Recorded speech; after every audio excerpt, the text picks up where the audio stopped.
నమస్తే. నేను మీ వాణిని. Welcome to Vani kitchen. ఈరోజు వీడియోలో సింపుల్ అండ్ క్విక్‌గా చేసుకునే లంచ్ బాక్స్ రెసిపీని చూపించబోతున్నాను. అదే అండి కరివేపాకు రైస్‌ని. ఈ రైస్‌ని ప్రిపేర్ చేయడం కోసం ముందుగా ఒక కుక్కర్ తీసుకొని అందులోకి 1.5 గ్లాసుల బియ్యం వేసుకొని ఈ బియ్యాన్ని 2-3 సార్లు శుభ్రంగా వాష్ చేసుకోవాలి. ఇలా వాష్ చేసుకున్న తర్వాత 1.5 గ్లాసుల బియ్యానికి నేను 2.5 గ్లాసుల వాటర్‌ని వేసుకుంటున్నానండి. మనం నార్మల్‌గా 1.5 గ్లాసుల బియ్యానికి 3 గ్లాసుల వాటర్‌ని యాడ్ చేసుకుంటాం కదా! కానీ మనకి రైస్ కొంచెం పొడి పొడిగా రావాలి అంటే 2.5 గ్లాసుల వాటర్‌ని యాడ్ చేసుకోవాలి. నెక్స్ట్ ఇందులోకి 1 స్పూన్ ఆయిల్ వేసుకోవాలి. 1 స్పూన్ సాల్ట్ వేసుకోవాలి. మనం ఆయిల్ వేసుకోవటం వల్ల రైస్ పొడి పొడిగా ఉంటుంది. కుక్కర్ మూత పెట్టుకొని మంటని మీడియం ఫ్లేమ్‌లో పెట్టుకొని ఒక 3 విజిల్స్ రానివ్వాలి. ఈ రైస్ కుక్ అయ్యే లోపల వేరే స్టవ్ మీద ఒక పాన్ పెట్టుకొని అందులోకి 1 స్పూన్ ఆయిల్ వేసుకోవాలి. ఆయిల్ హీట్ అయిన తర్వాత 1 స్పూన్ శనగపప్పు, 1 స్పూన్ మినపప్పు వేసుకొని కలుపుకుంటూ ఫ్రై చేసుకోవాలి.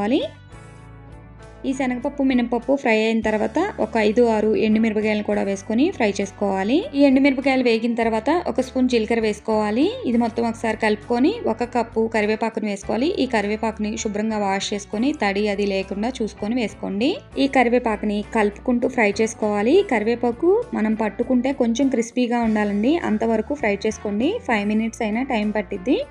ఇలా కరివేపాకు మొత్తం ఫ్రై అయిన తర్వాత ఒక 2 స్పూన్ల నువ్వులను కూడా వేసుకొని కలుపుకోవాలి. నువ్వుల్ని లాస్ట్లో వేసుకోవడం వల్ల మాడిపోకుండా ఉంటాయి. కొంచెం చింతపండు కూడా వేసుకొని కలుపుకొని ఒక 10 నిమిషాలు పక్కన పెట్టుకోండి. ఇది కంప్లీట్గా చల్లారే లోపల కుక్కర్కి 3 విజిల్స్ వచ్చి నేను గ్యాస్ టర్న్ ఆఫ్ చేసుకొని కుక్కర్కి ఉన్న విజిల్ మొత్తం పోయాక రైస్ చూపిస్తున్నా చూసారా, రైస్ పొడి పొడిగా పర్ఫెక్ట్గా కుక్ అయిపోయిందండి. ఇప్పుడు ఈ రైస్ని ఒక 10 నిమిషాలు చల్లారబెట్టుకోవాలి. మనం వేడి రైస్ కనుక వేసుకున్నట్లయితే రైస్ కొంచెం ముద్దగా అవుతుంది. అందుకోసం ఒక 10 నిమిషాలు రైస్ని చల్లారబెట్టుకోండి. నెక్స్ట్ ఒక మిక్సీ జార్ తీసుకొని మనం ఫ్రై చేసుకున్న ఈ కరివేపాకు మొత్తాన్ని ఇందులోకి వేసుకోవాలి. 1 స్పూను సాల్ట్ వేసుకోవాలి. మనం రైస్ని కుక్ చేసుకునేటప్పుడు ఆల్రెడీ సాల్ట్ వేసాం కదా, చూసుకొని వేసుకోండి. ఒక 5-6 వెల్లుల్లి రెబ్బలను కూడా వేసుకొని మిక్సీ జార్ మూత పెట్టుకొని బరక అనేది లేకుండా బాగా మెత్తగా గ్రైండ్ చేసుకోవాలి. ఇలా గ్రైండ్ చేసుకున్న ఈ పొడిని స్మెల్ అది పోకుండా మిక్సీ జార్ మూత పెట్టుకొని పక్కన పెట్టేసుకోండి. నెక్స్ట్ స్టవ్ మీద ఒక ప్యాన్ పెట్టుకొని అందులోకి 2 టేబుల్ స్పూన్ల ఆయిల్ వేసుకోవాలి. ఆయిల్ హీట్ అయిన తర్వాత పోపు దినుసులు వేసుకోవాలి. శనగపప్పు, మినపప్పు, ఆవాలు, జీలకర్ర వేసుకోవాలి. కొన్ని పల్లీలను కూడా వేసుకొని ఈ పోపు దినుసులు, పల్లీలు అంతా కలుపుకుంటూ ఫ్రై చేసుకోవాలి.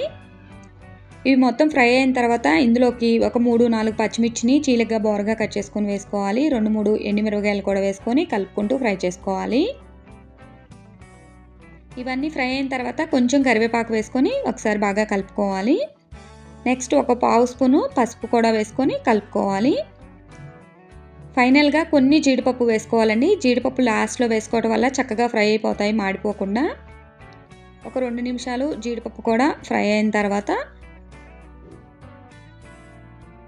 ఇందులోకి మనం గ్రైండ్ చేసుకున్న కరివేపాకు పొడిని కూడా వేసుకొని బాగా మిక్స్ చేసుకోవాలి. నెక్స్ట్ మనం రైస్ని ఉడికించుకున్నాం కదా, ఆ రైస్ని కూడా వేసుకొని ఇది మొత్తం ఒకసారి బాగా కలుపుకోవాలి. అంతే అండి, సింపుల్ అండ్ క్విక్గా చేసుకునే కరివేపాకు రైసు రెడీ అయిపోయింది. మార్నింగ్ టైంలో ఎటువంటి హడావిడి లేకుండా ఈజీగా చేసుకునే లంచ్ బాక్స్ రెసిపీ అండి. అండ్ టేస్ట్ కూడా చాలా అంటే చాలా బాగుంటుంది. ఈ కరివేపాకు పొడి, పోపు దినుసులు అంతా రైస్లో మిక్స్ అయ్యే విధంగా గరిటెతో బాగా కలుపుకొని ఒక 10 నిమిషాలు కలుపుకుంటూ ఫ్రై చేసుకోండి. అప్పుడే రైస్ టేస్ట్ చాలా బాగుంటుంది. ఒకసారి రైస్ని టేస్ట్ చూసి సాల్ట్ సరిపోతే అడ్జస్ట్ చేసుకోండి. అంతే అండి, చాలా సింపుల్గా కరివేపాకు రైస్ని ప్రిపేర్ చేశాం కదా. తప్పకుండా మీరు కూడా ట్రై చేసి మీకు ఎలా కుదిరిందో కామెంట్ చేయడం మాత్రం అస్సలు మర్చిపోకండి. ఈ వీడియో నచ్చితే ప్లీజ్ లైక్ చేయండి. మరిన్ని మంచి వీడియోల కోసం నా ఛానల్ని సబ్స్క్రైబ్ చేసుకోండి. Thank you for watching. మరొక మంచి వీడియోతో మళ్ళీ కలుద్దాం.